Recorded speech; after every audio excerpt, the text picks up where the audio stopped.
Bonjour et bienvenue dans notre deuxième webinaire consacré au cookieless.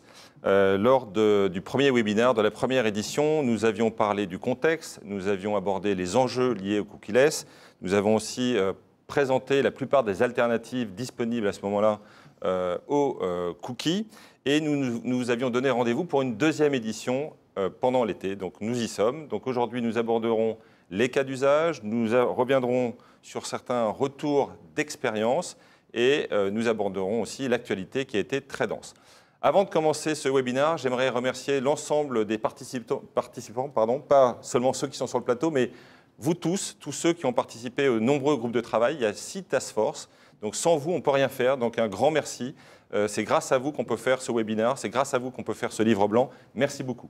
J'aimerais aussi remercier Myriam, Eric et Stanislas de l'IAB qui ont organisé cet événement que vous voyez dans cet endroit incroyable et remercier notre partenaire Index Exchange qui nous permet de le faire dans les meilleures conditions. Alors, comme je vous ai dit, on a fait un premier webinaire sur le cookieless, on a fait aussi un livre blanc et nous allons faire une deuxième édition de ce livre blanc. Donc, vous êtes les bienvenus, partagez avec nous vos retours d'expérience, partagez avec nous vos use cases, même s'ils sont un peu marketing. Le livre blanc paraîtra à partir du mois de septembre. En parallèle, puisque c'est une session interactive, vous pouvez nous envoyer vos questions, donc les questions adressées à nos speakers. Donc il y a un hashtag, c'est hashtag cookieless-IAB France. Alors aujourd'hui, nous allons aborder différents cas, 5 sujets. Nous allons revenir sur une campagne qui a été faite à l'aide d'identifiants uniques. Nous aborderons les enjeux liés à la mesure et l'adressabilité dans un monde cookieless. C'est un sujet qu'on n'avait pas abordé lors de notre premier webinaire. Nous allons aborder l'actualité autour de Privacy Sandbox et nous avons la chance d'avoir Google qui répondra à nos questions. Et enfin, nous terminerons par une alternative qui suscite beaucoup d'intérêt en Europe, qui s'appelle Swan, et on recevra son fondateur, James Roswell. Pour commencer, j'accueille Margarita Zlatkova de Weborama et Arnaud Sirjac de Sordata, et vous allez nous parler de ciblage contextuel. Tout à fait. Bonjour Augustin. Bonjour Augustin. Effectivement, alors pour redonner un petit peu de contexte, en juin 2020, la Task Force Cookieless a créé plusieurs groupes de travail, dont le groupe de travail contextuel, que j'ai eu le plaisir d'animer avec Margarita et également Bastien, qui n'est pas là, Bastien Faletto, qui n'est pas là aujourd'hui, composé d'une vingtaine de personnes, qu'on remercie, comme tu le disais Augustin. Vingtaine de personnes qui représentent des sociétés qui sont des régies publicitaires, des agences ou encore des technologies du marché.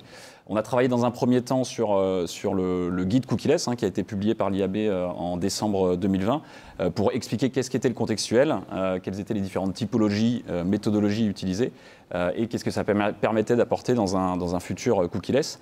Et sur ce premier semestre 2021, on a voulu aller plus loin, aller plus dans le concret. On a fait un appel à contribution de cas d'usage et on va tenter avec Margarita de vous en faire une synthèse aujourd'hui et de dresser un état des lieux du ciblage contextuel dans un futur cookieless. Et justement, pour faire cette synthèse, on a essayé d'analyser tout d'abord les solutions qui ont été utilisées dans ces cas clients, pour quels cas d'usage ils ont été utilisés et quelles performances ont été obtenues. Et nous avons eu la chance d'avoir 8 sociétés contributrices qui ont été Orion Semantics, Query, SeedTag, Sordata, Smart, Tids, Unify et Weborama. Et nous avons eu au total 10 cas clients assez intéressants. Voilà, et ce qui est intéressant sur ces 10 cas, c'est qu'on a une bonne diversité, une bonne représentativité des verticales. Ça va de l'automobile à la santé en passant par le retail, avec quelques verticales un peu plus représentées, l'automobile, banque finance avec 2 cas, ou encore le food and drink avec 3 cas. Donc ça, c'est pour le décor. Premier élément de synthèse donc avec Margarita sur les solutions technologiques utilisées, principalement dans ces cas. Alors, on a analysé 3 typologies de solutions technologiques utilisées. Tout d'abord, l'analyse du texte, avec 2 variantes. La première analyse des mots-clés, c'est-à-dire on regarde quels mots-clés sont le plus fréquemment utilisés dans un texte et on en déduit la catégorisation à partir de cette fréquence de mots-clés. Et la deuxième typologie, c'est plutôt l'analyse sémantique en utilisant des technologies de traitement du langage naturel qui permettent au contraire d'analyser les relations plutôt entre les mots et comment ces relations-là créent du sens. Les deuxièmes typologies de technologies utilisées, c'est plutôt l'analyse de l'image ou la corrélation entre un contexte et les images contenues dans une page afin d'en tirer des conséquences et rechercher des pages qui représentent cette corrélation. Et la troisième typologie, c'est plutôt des modélisations prédictives basées sur des panels d'internautes dont on suit la navigation sur un certain nombre de sites plutôt affinitaires à une thématique. Et à partir de là, on va chercher des sites similaires qui représentent ces contextes les plus utilisés. Et on a eu la chance d'analyser plusieurs cas d'usage à partir de ces technologies. Exactement. Alors, on distingue très nettement dans la synthèse de ces cas d'usage trois grands types d'usages, trois grandes réponses à des besoins, à des objectifs de campagne.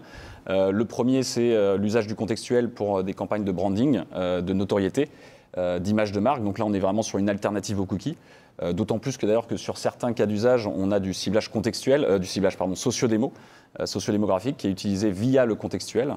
On identifie aussi des bénéfices qui sont supérieurs aux cookies finalement en termes d'intégration de la publicité dans les pages qui permet d'améliorer la perception de la marque et derrière sa mémorisation. Deuxième grand type d'usage qui est fait du contextuel, ou en tout cas qui ressort de cette synthèse des cas, c'est l'usage du contextuel pour de la performance.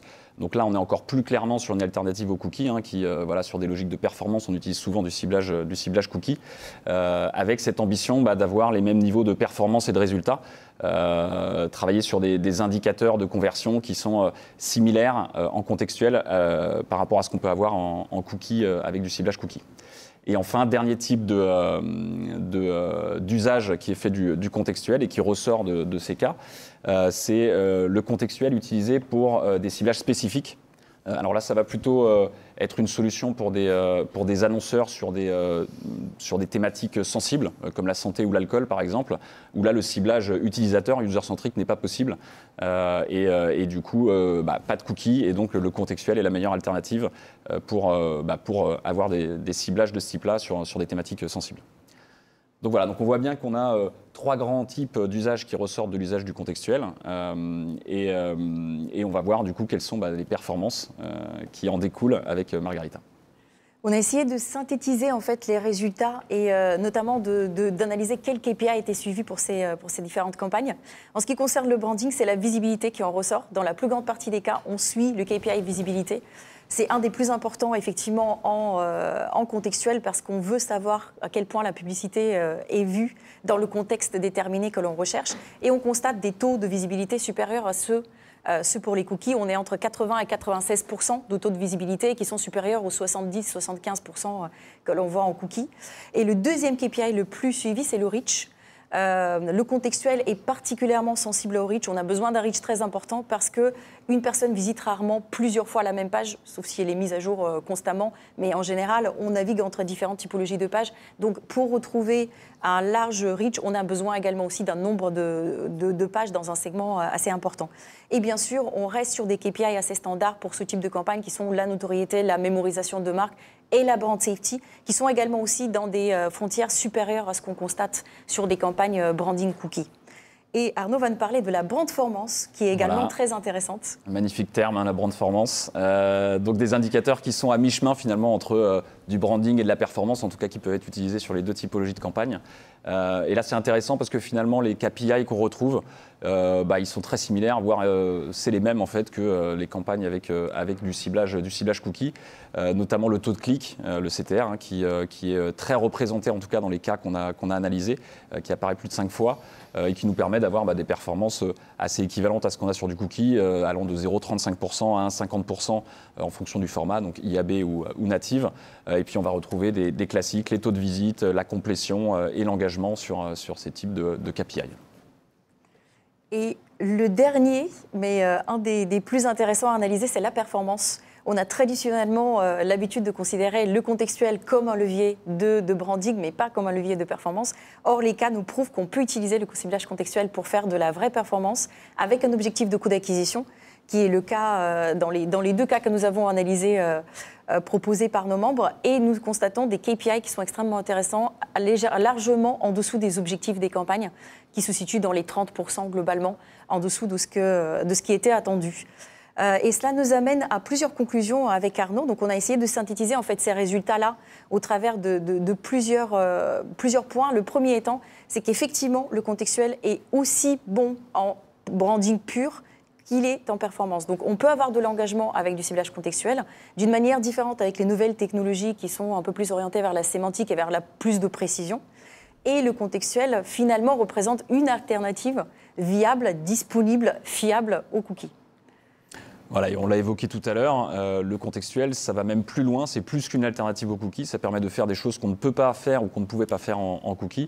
On parlait des contextes sensibles, sur des thématiques comme la santé, l'alcool, etc. Donc le contexte est plus qu'une alternative, c'est même quelque chose qui permet de le faire versus le cookie. Et pareil sur le reach, là on est sur un critère qui est supérieur au cookie, on a plus de reach globalement avec le contextuel.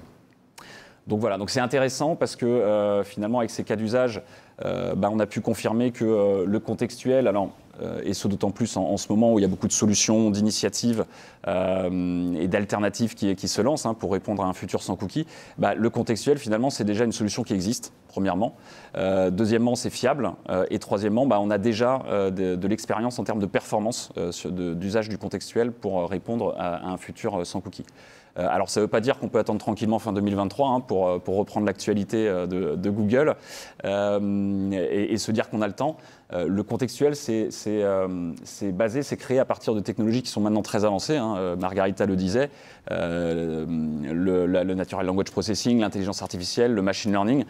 Donc on a besoin de continuer à apprendre aussi sur les campagnes pour continuer à améliorer les performances et pouvoir faire encore mieux que ce qu'on fait avec le cookie le jour où il y en aura plus. Et du coup, dernier point, et pour rebondir sur ce que tu disais, Augustin, on avait reçu 10 cas d'usage pour faire cette synthèse. On a toujours la possibilité d'en recevoir d'autres et qui pourront être ajoutés au livre blanc qui sera mis à jour, comme tu disais, après l'été. Donc, pour ceux qui nous écoutent et qui ont des possibilités d'envoyer des cas d'usage, n'hésitez pas. Merci beaucoup. Alors, on retrouvera les cas d'usage détaillés dans le livre blanc. Exactement. Les 10 cas d'usage. Très bien. Alors, je vois qu'on a une question par rapport à votre passage. On voit qu'effectivement, ça répond à pas mal de cas d'usage. On va du branding à la performance. Et la performance, on ne s'attendait pas à ce qu'elle soit aussi bonne. Et la question est la suivante, c'est quelles sont finalement les limites du ciblage contextuel? Est-ce qu'il y a des limites? Alors, oui, bien sûr, il y a des limites. Déjà, le premier, et pas des moindres, c'est qu'avec le contextuel, on ne peut pas faire de retargeting. On n'utilise pas d'identifiant utilisateur. Donc ça, c'est une première limite et qui va nécessiter d'autres solutions que le contextuel pour pouvoir faire du retargeting à terme et dans un futur sans cookies. L'autre élément important, l'autre limite importante, on va dire, du contextuel, c'est l'impossibilité de gérer la pression publicitaire, le capping, donc la fréquence d'exposition d'une publicité à un utilisateur, où là, pareil, il faut une autre solution que le contextuel pour gérer ce capping. Par contre, ce qui est intéressant, notamment sur le capping de fréquence, je rebondis juste sur ce dernier point, c'est qu'on constate une fréquence d'exposition naturelle du contextuel moins importante que celle du cookie. Le fait d'avoir du reach très important et le fait qu'on visite une page rarement plus de 2 ou 3 fois rend les choses en fait beaucoup moins. Il y a moins de pression publicitaire au final. Et le capping naturel de ce qu'on a vu dans les différents cas se situe plutôt en dessous de 12 expositions par internaute, contrairement au cookie qui est entre 2 et 3 en général quand on sort le retargeting effectivement de l'équation. Donc c'est aussi un bon indicateur pour se dire que le contextuel répond aussi à cet objectif de pression publicitaire d'une manière un peu différente, effectivement. Eh bien, merci beaucoup Margarita et Arnaud, c'était très intéressant. J'espère que vous avez appris plein de choses. Moi, j'ai appris plein de choses aussi. Merci. Merci Augustin. Alors, nous passons à la...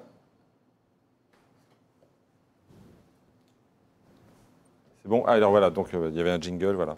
Donc pour le cas numéro 2, la deuxième session, nous invitons Edwin Gillen de Numberly. Alors c'est très intéressant. Numberly et Edwin ont lancé une campagne, ils ont voulu répliquer une campagne marketing qui a été diffusée par Index Exchange et LiveRamp sur Fitbit, c'est ça, et ils ont essayé de mettre en place une campagne avec des identifiants uniques. Donc voilà, Edwin, je te laisse la parole. Merci. Merci Augustin. Effectivement, le point de départ de ce cas pratique, il est outre-Atlantique, où l'été dernier, il y a eu l'Adressability Summit, avec énormément de sujets sur une industrie naissante, évidemment. Parmi les cas, il y avait un cas qu'on a trouvé hyper intéressant, qui était donc ce cas Fitbit, mis en avant sur la solution d'identité de LiveRamp, qui à l'époque s'appelait l'IDL, depuis s'appelle le Ramp ID. Et comme on travaille depuis assez longtemps avec LiveRamp, assez naturellement, on s'est mis à discuter un petit peu de ce cas pour comprendre ce qu'il y avait derrière. Et au fur et à mesure de nos échanges, on a progressivement finalement mis en place les conditions d'un test pour le répliquer en Europe. Alors c'est de longs échanges, puisque depuis l'été dernier, on a réussi à mettre en place ce cas qu'à partir de mars. Donc il y a beaucoup d'échanges, de tuyauterie, je dirais, derrière. Et évidemment, dans tous ces échanges-là, on a également embarqué un client qui était prêt à explorer avec nous, puisque là on est vraiment sur de l'exploration, parce que c'est le premier cas qu'on a répliqué du coup en Europe sur une solution d'identité de LiveRamp.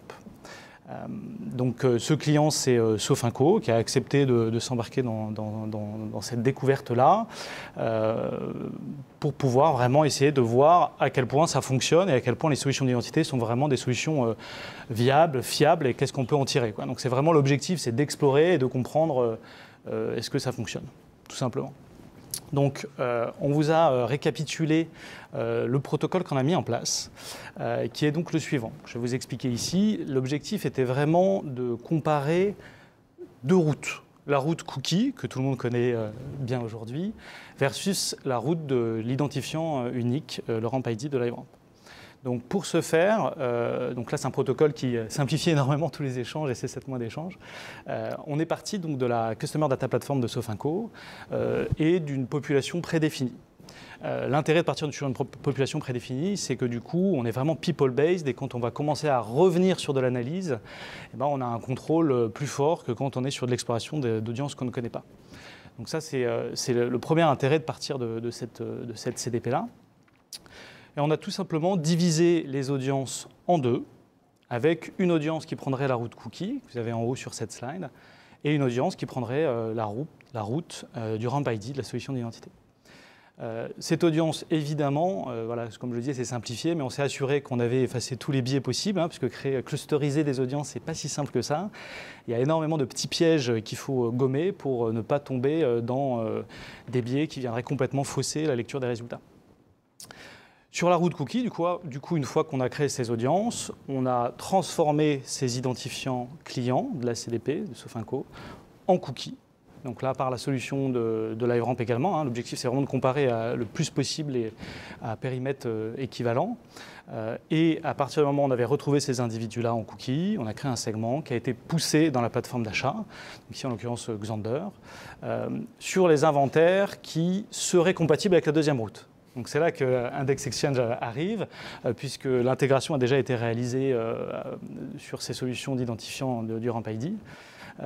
Et ensuite, évidemment, on lance la campagne à stratégie égale, périmètre égal, les mêmes niveaux d'enchères, les mêmes budgets quotidiens, vraiment tous les paramétrages pour être le plus propre possible, parce que sinon ça peut générer des biais, évidemment.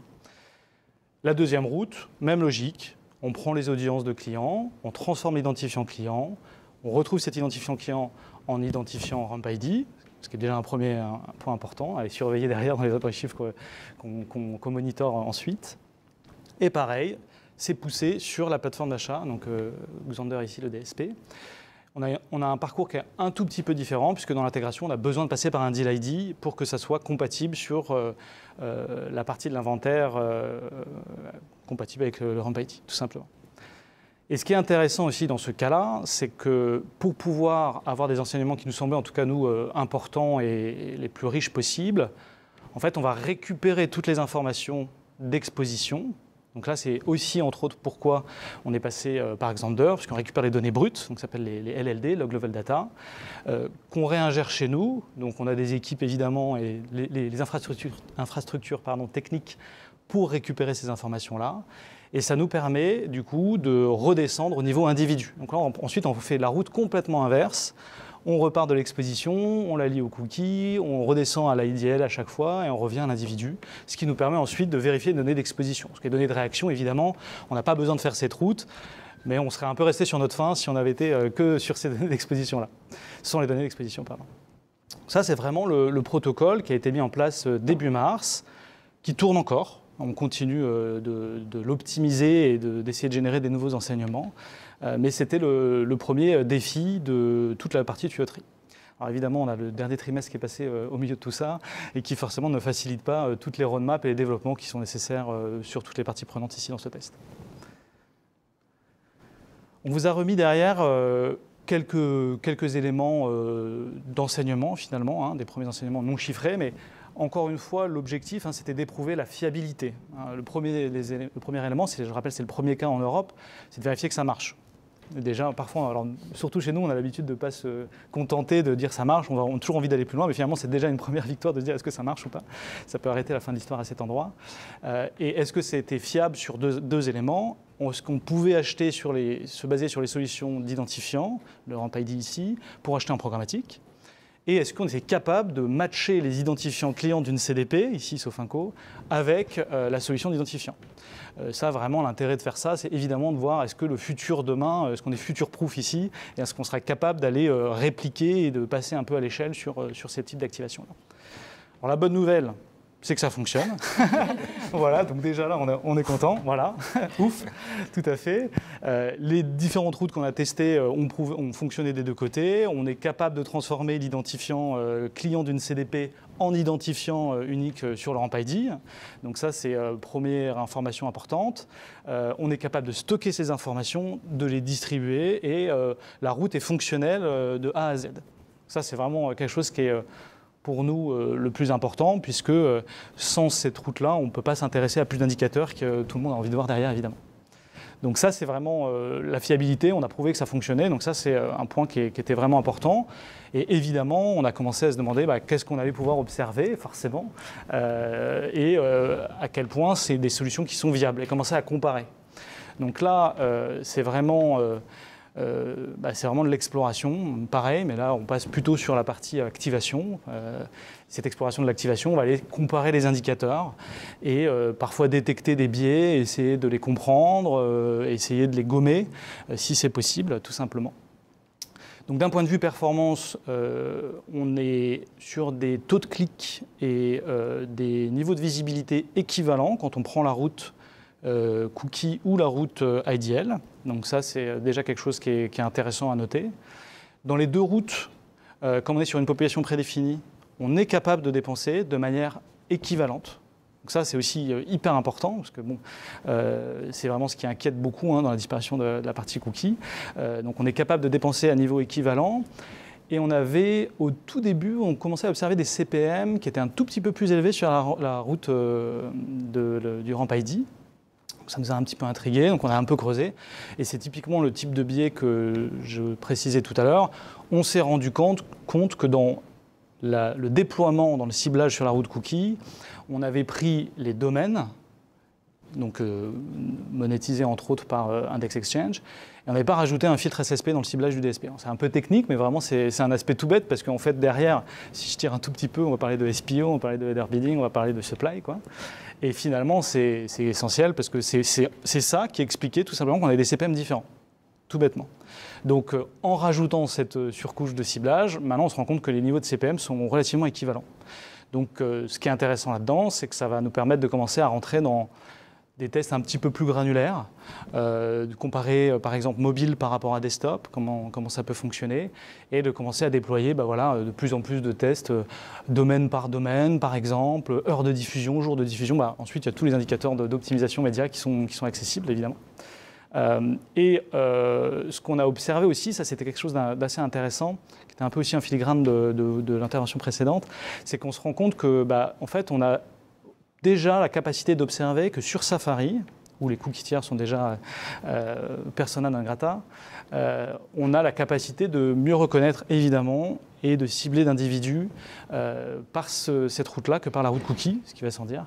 Et donc c'est déjà un premier enseignement qui est hyper intéressant, puisque c'est compliqué quand on veut vraiment être très précis, soit dans les logiques de retargeting ou de ciblage client, de pouvoir adresser ces univers qui sont bloqués. Donc on était déjà un petit peu confronté à deux mains sur ces univers-là.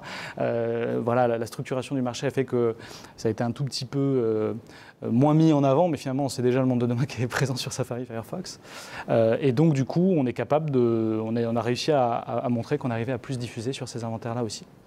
Donc le test, encore une fois, il tourne encore. On essaie de pousser de plus en plus les indicateurs, essayer de générer des nouveaux enseignements. On est ravis d'avoir pu mettre en place ce test-là et de prouver que ça fonctionnait, puisque c'est vraiment de bon augure pour demain, et essayer de se rendre compte comment ces solutions d'identité peuvent être intégrées dans le quotidien quand on parle d'activation vraiment pure et dure sur un ciblage où on a besoin de reconnaître l'individu. Donc voilà un peu le test qu'on voulait vous présenter aujourd'hui sur ce qu'on a mis en place sur cette solution du Ramp ID pour ce cas Sofinco. Merci Edwin. Alors je vois qu'on a plusieurs questions, c'est vrai que c'est très intéressant. La première question est, est-ce que globalement vous êtes satisfait de ce test? On est satisfait parce qu'on a mis 7 mois à le déployer, donc beaucoup d'allers-retours, de tuyauterie à calibrer. Et évidemment, on est satisfait que ce test-là fonctionne et qu'on arrive à avoir des résultats équivalents. Ça aurait été aussi hyper intéressant de se rendre compte qu'on ne diffusait pas, on aurait essayé de creuser pourquoi et on l'aurait raconté aussi. Mais en tout cas, on est satisfait que ça fonctionne, parce que ça nous permet d'ouvrir une possibilité de test derrière assez importante. Oui, c'est un des éléments qu'on avait mis dans les moins de la partie ID, c'est justement cette problématique de reach. Et là, vous ne l'avez pas du tout rencontrée, en fait. Oui, non, tout à fait. Ouais. Alors, il y a une deuxième question la personne nous demande quels sont vos prochains challenges liés à ce test et à cette campagne. Là, on est au tout début, donc on est vraiment, globalement, le marché sur une révolution et c'est une nouvelle ère qui s'ouvre, donc il y a énormément de choses à faire. Déjà, dans un marché, on ne s'ennuie jamais, mais en tout cas, là, ça nous ouvre la porte à de nombreux tests. Peut-être tout simplement, on pourrait dire, aujourd'hui, tous les SSP n'intègrent pas cette capacité de cibler à l'identifiant unique. Forcément, encore une fois, c'est très récent et donc du coup, il faut pouvoir l'intégrer dans les roadmaps, il faut comprendre quels sont les identifiants qui émergent vraiment, leur fiabilité, etc. Donc c'est un point important, puisque là, dans le test, en l'occurrence, on diffusait essentiellement sur les inventaires de Prisma. Et donc, évidemment, multiplier les points de contact, c'est quelque chose qui va être important quand on va monter en puissance. Donc le fait que plus de SSP intègrent les solutions d'identité, je parle au pluriel vraiment, ça va être quelque chose qui va être important pour nous. Et il n'y a pas que du côté SSP d'ailleurs, puisque c'est une même barrière qu'on a eu aussi sur la partie contextuelle. Sur les routes des identifiants uniques, on n'est pas capable de gérer la répétition. Or, en publicité, la répétition, c'est un petit peu le b.a.-ba. Et donc, du coup, ça nécessite aussi que les DSP soient capables d'intégrer ces informations, que ça remonte dans les bid requests, que ça soit reconnaissable ensuite derrière dans toute la mécanique qu'il y a derrière, et qu'on puisse commencer à jouer sur la maîtrise de la répétition pour commencer à avoir une optimisation qui fait que le programmatique est aussi plus poussé que du média, je dirais, un petit peu plus traditionnel. Alors que ça devrait être un atout justement de l'identifiant, justement cette répétition. Ça le sera. Ça le sera. Donc on parle donc plus de SSP bien sûr et aussi plus de couverture, plus de publishers aussi. Tout à fait. On a une dernière question puisque effectivement donc il y a toute cette partie de tuyauterie qui a pris 7 mois. Donc c'était un gros travail en amont. Est-ce que vous allez refaire des tests ou un test bientôt sur cette solution ? Alors oui, donc déjà le test continue, donc la tuyauterie est en place, donc voilà, c'est un premier point.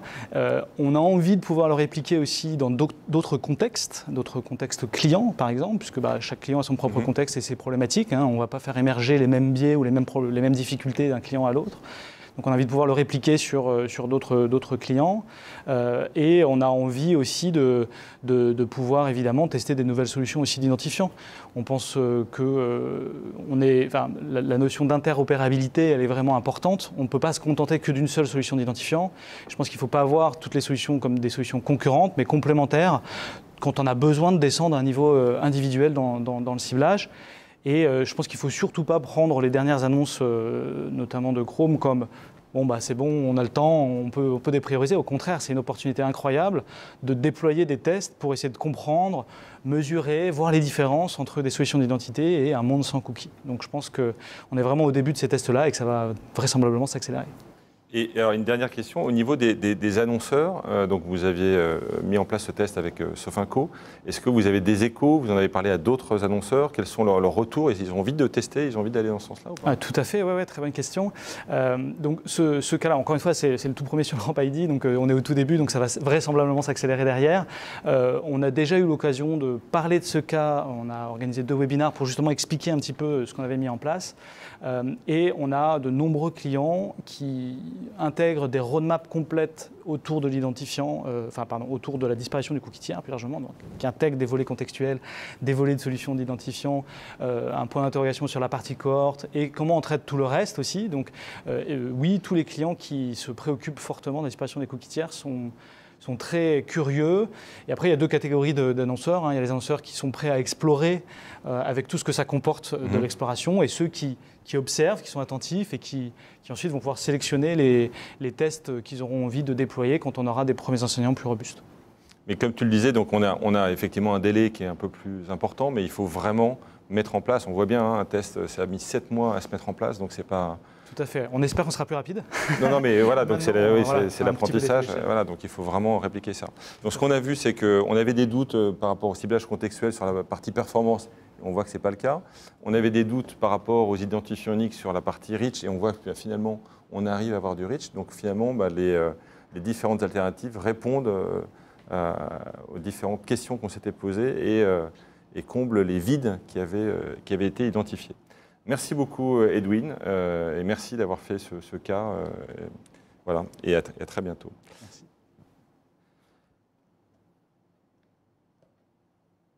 Je peux parler? Oui. J'attends encore le jingle.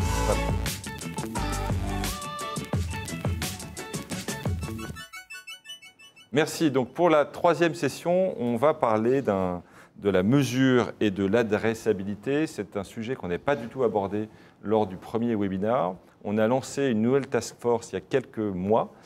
Cette task force est l'idée par Margarita Zlakova, qu'on retrouve de Weborama, et Alexis Takar de l'Erian. Donc je vais vous laisser présenter, justement, faire un état des lieux des enjeux de la partie mesure dans un univers sans cookies. Merci beaucoup, Augustin. Effectivement, la task force a été lancée récemment, mais les premières préoccupations du marché étaient le ciblage, parce qu'on a tellement tous investi, que ce soit tech, marque, éditeur, dans le fait de mieux connaître nos consommateurs, qu'on se préoccupait plus de savoir est-ce qu'on va pouvoir les retrouver par la suite, avant de parler mesure, et avoir quelque chose à mesurer. Donc maintenant qu'on est un peu plus rassuré, et justement ça fait la suite naturelle de ce qu'on disait sur le contextuel, sur les ID uniques, le fait qu'une fois qu'on a ciblé tout ça, il va falloir mesurer derrière. Et nous, avec Alexis, on a essayé de faire justement un état des lieux. Tout d'abord, à regarder les raisons qui nous ont poussés à avoir une mesure cookie-less et pourquoi on se retrouve dans cette situation-là. Quels sont les impacts directs sur la mesure et sur l'attribution, parce que la mesure est liée aussi sur le volet, au volet attribution. Et comment, dans le futur, on va pouvoir trouver des alternatives justement à cette mesure. Et finalement, comment réorganiser la mesure. Qu'est-ce que cela peut nous donner dans le futur? Du coup, on commence justement par la partie raison. Tout d'abord, un contexte réglementaire et légal qu'on connaît. Il y a l'e-privacy le règlement e-privacy qui est arrivé en 2009 et qui nous a dit maintenant, si vous voulez collecter un consentement, si vous voulez poser des cookies, il faut collecter un consentement de la part des internautes. Il faut les informer sur les raisons qui vous poussent à faire ça. Le GDPR, en mai 2018, a précisé encore plus ce qu'est un consentement valable, comment il faut le collecter pour qu'on puisse poser ces cookies et les utiliser dans le futur. Et bien sûr, nous avons le gendarme français, la CNIL, qui veille à la bonne mise en place de toutes ces actions-là, qui régulièrement, par des recommandations, nous aide à trouver le bon chemin et à savoir comment les appliquer, quelle est la bonne manière de les mettre en place. Et notamment les dernières recommandations qui sont arrivées en octobre dernier et qui ont été mises en application en avril 2021 nous ont montré aussi que ces règlements ont un impact non négligeable sur l'univers cookie-less et consent-less, mais les deux se confondent un petit peu. dans leurs conséquences. Et ce qu'on a constaté, c'est que globalement, les taux de refus de consentement naturel avant avril étaient dans les 10-15%. Et depuis le 1er avril, on augmente de 5 à 10% de taux de refus. Donc ça nous permet encore de voir que l'influence du cookie-less, malgré effectivement, on va en parler un petit peu de Google qui nous a donné un peu de répit, mais en plus, effectivement, de ce volet-là, on a le contexte réglementaire qui fait qu'on avance vite dans cette situation. Et du coup, effectivement, il faut aborder le côté navigateur un petit peu plus en détail. Oui, absolument. Complémentaire, effectivement, à la partie légale qui vient impacter directement la mesure. Alors, tout le monde commence à connaître un petit peu cette timeline avec les restrictions qui ont été mises en place par les navigateurs, à commencer par Apple en 2018. Et suivi donc avec la Privacy Sandbox maintenant en 2020. Et on reparlera un petit peu effectivement du décalage qu'on va avoir. Mais c'est clair que c'est ce qui nous amène aujourd'hui à nous poser les questions sur cette mesure cookie-less. Apple a commencé en impactant très fortement les cookies third party, a commencé aussi à impacter les cookies first. Et évidemment, l'annonce de la sandbox en début 2020 a amené tout le monde à se poser la question, effectivement, plus dans un premier temps sur une notion de ciblage, mais maintenant, effectivement, sur une notion de mesure, de quel est l'impact sur la mesure de l'absence du cookie third party. Alors, on a un peu de répit, je pense que tout le monde l'a vu passer et je vais passer rapidement dessus, mais c'est simplement pour se dire aussi qu'on a encore un petit peu de temps, effectivement, pour penser à la mesure de demain, une mesure cookie-less, même si on va le voir, effectivement, il n'y a pas non plus de temps à perdre sur cette mise en place de la mesure parce qu'elle n'est pas si simple, même si les technologies existent, il y a quand même des enjeux à adresser dès maintenant. Alors, sur la sandbox, justement, donc l'idée c'est pas de revenir nécessairement sur la sandbox dans le détail, mais c'est effectivement de dire que aujourd'hui la sandbox va impacter le cookie third party et que dans ce contexte-là, Google qui vise effectivement à lancer une démarche collaborative pour réfléchir à des options qui vont permettre d'adresser encore les cas d'usage sur le marché, propose également réfléchit à des options pour adresser la mesure avec des API. Et effectivement, c'est un contexte qui va être à prendre en compte, en tout cas dans la mesure de demain. Et bien sûr, effectivement, on a des impacts directs de cette disparition des third-party cookies ou de cette limitation des third-party cookies. Et avec Alexis, on a voulu analyser deux typologies d'impacts, les impacts sur l'analyse et les impacts sur la mesure elle-même et sur la partie attribution. Alors, ce qu'on s'est rendu compte, c'est que finalement, la bonne nouvelle, c'est qu'il y a des métriques qui ne sont pas cookies dépendantes. Donc ça, c'est déjà le premier bon point. On a toujours les métriques de base qui sont suivies par les annonceurs, comme les impressions, les clics, la visibilité, la brand safety, le taux de complétion, qui vont y rester. Qui n'exigent pas la pose d'un third-party cookie. Donc, au moins sur tout ce qui concerne, alors comme on l'a dit avec Arnaud tout à l'heure, tout ce qui est branding et brandformance, ça reste disponible. La question se pose effectivement sur la partie plutôt conversion et c'est là où ça devient un tout petit peu plus complexe à mesurer. Et premier impact que l'on voit, c'est effectivement tout le parcours unifié de l'utilisateur. Nous, en tant que marketeurs et toutes les marques ont envie de savoir ce qui se passe sur la totalité du parcours et non pas des petits morceaux. Ici ou là, ou un levier en particulier, on est toujours en train de regarder au global les investissements, quelle est leur efficacité. Du coup, c'est ce parcours unifié qui est remis en question parce que la mesure des conversions, que ce soit post-click ou post-view, devient plus complexe. Alors, post-click, tout le monde y travaille et c'est un petit peu plus avancé pour l'instant puisque Google a effectivement annoncé que ce sera prévu dans la Privacy Sandbox. Il y a déjà une API de mesure qui le prévoit. Il y a d'autres outils aussi qui travaillent sur cette mesure-là. Par contre, le post-view est un petit peu celui qui est mis de côté pour l'instant. La complexité est plus grande aussi parce qu'on a besoin d'identifier un navigateur d'une manière plus personnalisée que d'avoir de grosses masses de données agrégées, comme c'est déjà ce qui est proposé sur le marché. Donc effectivement, ça va venir dans un second temps, mais ça sera aussi un des enjeux. Et Edwin en parlait tout à l'heure sur le programmatique, ce sera un des enjeux du programmatique, c'est de pouvoir allier du post-view et post-click, et non pas d'avoir juste la vision uniquement post-click. Le capping de fréquence, on en a assez parlé, donc je ne reviens pas dessus. C'est pas spécifique au contextuel, c'est pas spécifique aux ID uniques, c'est spécifique à la disparition des cookies tiers, parce que l'avantage qu'ils avaient, c'est qu'ils nous permettaient d'avoir cette chaîne complète d'efficacité. Et bien sûr, ce parcours unifié. Alors pourquoi on a voulu en parler? C'est juste pour avoir une idée en tête qui est que dans le futur, on sera probablement obligé de composer avec plusieurs outils, avec plusieurs technologies qui vont devoir s'imbriquer les unes aux autres, qui vont devoir, tu parlais Edwin d'interopérabilité tout à l'heure, qui vont devoir en fait composer les unes avec les autres pour nous permettre de retrouver cette promesse qu'on a eue pendant très longtemps du digital 100% user-centrique au final. Et effectivement, je te laisserai, Alexis, parler un peu plus de l'analyse, qui est le deuxième volet qu'on a essayé d'analyser pour aujourd'hui. Oui, non, alors c'est vrai que l'impact direct, la perte de l'impression, la perte d'identifiant, ça a un impact effectivement sur le parcours et l'idée qu'on se faisait d'une analyse ultra précise finalement à l'utilisateur. Donc ça a nécessairement des impacts, ça a des impacts qui sont forcément négatifs parce qu'il y a des use cases qui sont plus possibles, mais il y a des choses qui restent encore possibles. Typiquement, l'attribution de demain pourra continuer de se faire au clic, même si on va perdre l'impression au niveau utilisateur, c'est quelque chose qu'on pourra toujours faire, d'attribuer au clic.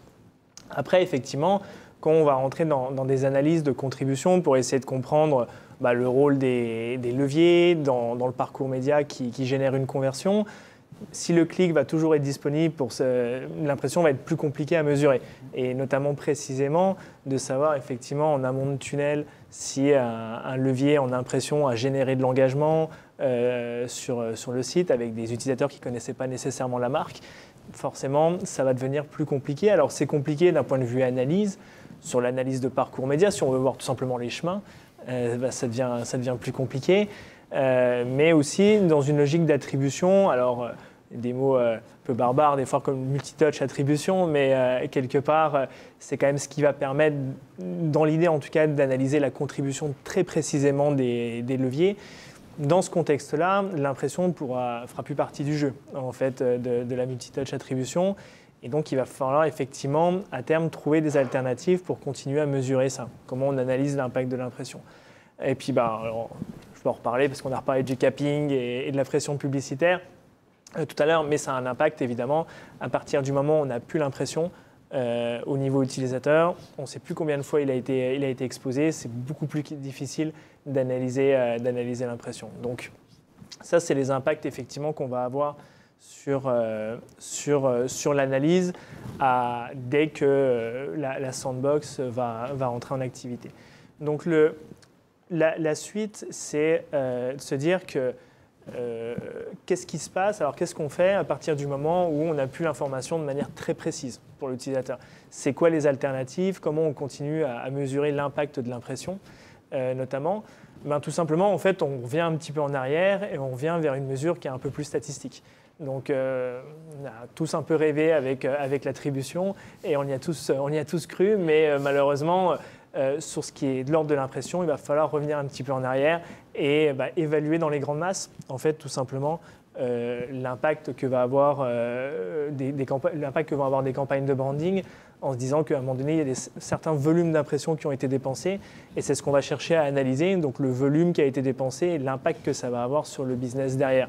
Donc l'incrément, en fait, typiquement, qu'on va chercher à avoir, c'est-à-dire que si on dépense beaucoup en volume d'impression, c'est quel est l'impact que ça a eu in fine sur son chiffre d'affaires. Et puis après, il y a des techniques qui existent déjà, comme le marketing mix modeling, qui sont des analyses statistiques, en fait, dans lesquelles on va mettre des variables, en fait, pour affiner son analyse. Typiquement, s'il y a eu le Covid, forcément, la performance des campagnes sera moins bonne. Donc, ça doit rentrer dans l'analyse statistique de l'impact publicitaire.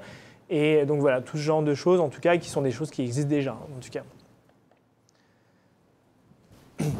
Et donc, alors, j'ai anticipé un petit peu mon point, du coup, tout à l'heure. Mais effectivement, tout n'est pas noir. C'est-à-dire qu'il y a des choses qui seront plus possibles, mais il y en a qui le restent. Donc, typiquement, voilà, l'attribution, la contribution au clic, ça reste possible parce que tout simplement, ce qu'il faut quand même bien se rappeler, c'est cookieless first party. C'est pas cookieless, c'est pas tous les cookies. Donc le cookie first party, en tout cas aujourd'hui, est pas concerné. Et donc va permettre de continuer à analyser les parcours de manière précise. Et donc c'est là où on va devoir, et on va en reparler après, jongler avec deux types de mesures potentiellement, qui vont être une mesure plus statistique, quand ça ne sera pas possible de l'avoir précisément. Mais les deux, on continuera à avoir de la mesure. Et effectivement, on voulait juste rappeler qu'avec cette disparition des coquitières arrivent les nouveaux ciblages. Donc bien sûr, les flocs, le contextuel et les ID dont on a parlé. Et la grande question qu'on se pose, c'est comment on va faire pour les mesurer, ces nouveaux ciblages, parce qu'ils sont beaucoup plus privacy by design et respectueux de la vie privée des internautes. Mais on fait comment pour obtenir des résultats autres que statistiques? Et c'est là où effectivement les alternatives entrent en compte, notamment les browsers API. La Privacy Sandbox et Safari qui proposent déjà ces browsers API et qui sont chez certains acteurs déjà en test pour savoir ce qu'on va pouvoir obtenir en information. Et effectivement, ça sera une déportation au niveau du navigateur, que ce soit du côté mesure ou du côté attribution. C'est le navigateur qui va faire cette mesure, qui va appliquer les règles d'attribution et qui va restituer à nous, marketeurs au marché, exactement ce qu'il a constaté. Donc c'est intéressant d'avoir effectivement cette vision-là et d'avoir en tête qu'il va falloir aller se connecter à ces API pour récupérer les bonnes informations. Bien sûr, les ID unifiés, comme tu nous l'as montré, Edwin, tout à l'heure, permettent quand même de suivre toute la chaîne, même si on a des limitations, mais ça permet de suivre toute la chaîne. Et l'avantage, c'est d'être à un niveau internaute directement et non plus à un niveau navigateur. Donc ça apporte un avantage non négligeable sur toute la chaîne. Et il reste bien sûr les panels et les enquêtes. On fait ça depuis des années. En fait, finalement, les panels et les enquêtes, ça reste toujours quelque chose qui permet au niveau du branding de mesurer le brand lift, ça permet de mesurer la mémorisation. Donc on va continuer à utiliser ces panels dans le futur. Donc voilà globalement comment ça peut se présenter. Le constat que nous avons fait avec Alexis, tout simplement, c'est que dans le futur, il faut réorganiser la mesure. Il faut partir sur des choses, faire les mêmes choses différemment et donc se réinventer un petit peu nous marketeurs sur le marché. Oui, exactement, parce qu'en fait, alors j'y reviendrai un petit peu après, mais il y a des solutions qui existent déjà pour faire de la mesure et de la mesure de demain, quelque part. Il y en a d'autres qui sont en construction, comme les API des navigateurs, mais en tout cas qui vont apporter une solution pour faire de la mesure dans un environnement cookieless. Donc la question, effectivement, de ces API-là, qui vont réagréger en quelque sorte les données, ils vont jouer le rôle d'intermédiaire, ils vont récupérer les impressions, les clics, et puis ils vont redonner sous forme de reporting, des reportings agrégés pour savoir si les campagnes fonctionnent ou pas. La question, ça sera de quand les utiliser ou pas, d'ailleurs, mais en tout cas, il y aura une vraie question à se poser vis-à-vis de ça, parce que ça sera une solution additionnelle qui n'existe pas nécessairement aujourd'hui, qui sera disponible, et ça posera vraiment la question de se dire quand j'utilise ou je n'utilise pas. Ce qui est déjà une vérité pour les walled garden, mais qui va l'être d'autant plus dans les prochains mois. Les walled garden ont leur propre outil de mesure. L'arrivée d'un monde cookieless, quelque part, va renforcer ce silo, en tout cas, et ces univers qui sont clos. Donc, la question va se poser aussi, finalement, j'ai des API de navigateur, j'ai des outils de mesure des walled garden. Il y a déjà deux questions qui se posent, quand j'utilise un, quand j'utilise l'autre. Et puis alors là, si on fait la big picture, ça devient beaucoup plus compliqué. En tout cas, ça pose beaucoup plus de questions, qui est de quoi utiliser quand. Parce qu'on a les API de mesure, les outils de mesure des navigateurs, et puis on a des outils évidemment qui sont existants, qui sont spécialisés dans la mesure, qui sont soit plus des outils d'analytique, soit plus des outils d'attribution historiquement, des outils statistiques qui font du marketing mix modeling. On aura probablement des outils de mesure qui seront adressés par les solutions contextuelles. Donc, ça fait beaucoup de solutions. Et la question va se poser surtout, finalement, de comment réorganiser cette mesure-là, de quoi utiliser quand, plutôt que finalement de se dire est-ce que les technologies existent pour mesurer. Donc, c'est pour ça qu'il ne faut pas trop tarder, même si on disait au début qu'on a gagné un petit peu de temps avec Google, mais il y a quand même un enjeu, en tout cas, qui est déjà, si on ne connaît pas toutes ces solutions-là, de comprendre ce qu'elles font en termes de mesures, leurs avantages, leurs inconvénients, et puis de pouvoir anticiper, de construire un petit peu sa structure de mesure, son infrastructure de mesure de demain, en fait. Donc, c'est un petit peu ce qu'on voulait partager avec Margarita. En tout cas, c'est vrai qu'on est au début des échanges avec la Task Force Mesure Cookieless qui a beaucoup de succès. On a plus de 50 participants en général, et c'est vrai que tout le monde a envie, en tout cas, d'apporter un petit peu sa pierre à cet édifice pour aider les marques sur le marché à comprendre comment réorganiser leurs mesures de demain. Merci beaucoup. Il y a une question qui revient souvent. On a parlé de révolution dans la partie ciblage, parce que ça transforme complètement l'écosystème. Est-ce que ça va l'être aussi dans la mesure ? Très bonne On question. peut parler de révolution Ouais. ou... Bonne question, très bonne question et qui, je pense qu'on a apporté un certain élément de réponse via cette présentation, qui est de dire que je pense que les technologies existent en fait, et même si pour certaines elles ont besoin d'être affinées, l'enjeu n'est pas nécessairement là. Et là, ce n'est pas nécessairement une révolution dans le sens où l'enjeu majeur de la mesure, qui est une mesure qui est silotée, existait déjà avant. Donc il continuera à exister après. Donc la question de l'interopérabilité continue à exister. Et donc ce n'est pas tant une question de trouver des solutions de mesure pour le mesure de demain, c'est plus de les organiser. Et après, les enjeux qui existent déjà continuent à exister, voire sont renforcés. Mais donc, moi, je ne parlerai pas de révolution. Je parlerai peut-être d'adaptation, d'anticipation, mais pas nécessairement de révolution. Je suis assez d'accord avec toi, Alexis, et je parlerai aussi plutôt de prise de conscience du fait qu'on ne peut pas tout mesurer. C'était la promesse du digital de tout mesurer, tout savoir, tout suivre, tout tracer.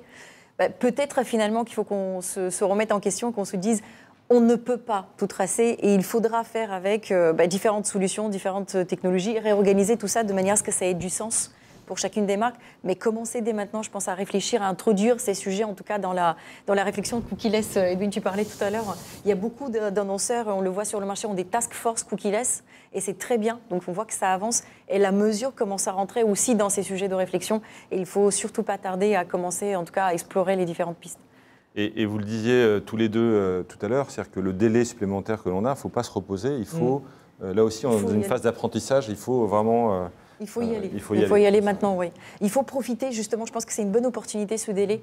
On n'était quand même pas prêt pour janvier 2022. Hein. On est très honnête sur la mesure. En tout cas, on n'était pas prêt, ni le marché, ni les solutions. Maintenant, on a 1 an de répit. Utilisons-le. Presque deux. Oui. 1 an et demi, disons. Utilisons-le justement pour dès maintenant s'attacher au sujet parce qu'on a un peu tardé, mais c'est tout à fait compréhensible. On avait besoin du ciblage avant de se poser la question de... Il faut avoir quelque chose à mesurer avant de parler de la mesure. Même maintenant, c'est le bon moment d'y aller. Donc il faut profiter de ce temps-là justement pour explorer toutes les pistes disponibles sur le marché. Et nous allons continuer justement avec le groupe de travail de travailler. Et dans le guide qui va paraître à la rentrée, nous aurons justement une section mesures et attributions que nous n'avons pas pu adresser à la dernière édition de l'année dernière, tout simplement parce que le marché n'était pas encore suffisamment prêt à avancer. On va apporter notre contribution avec le groupe de travail.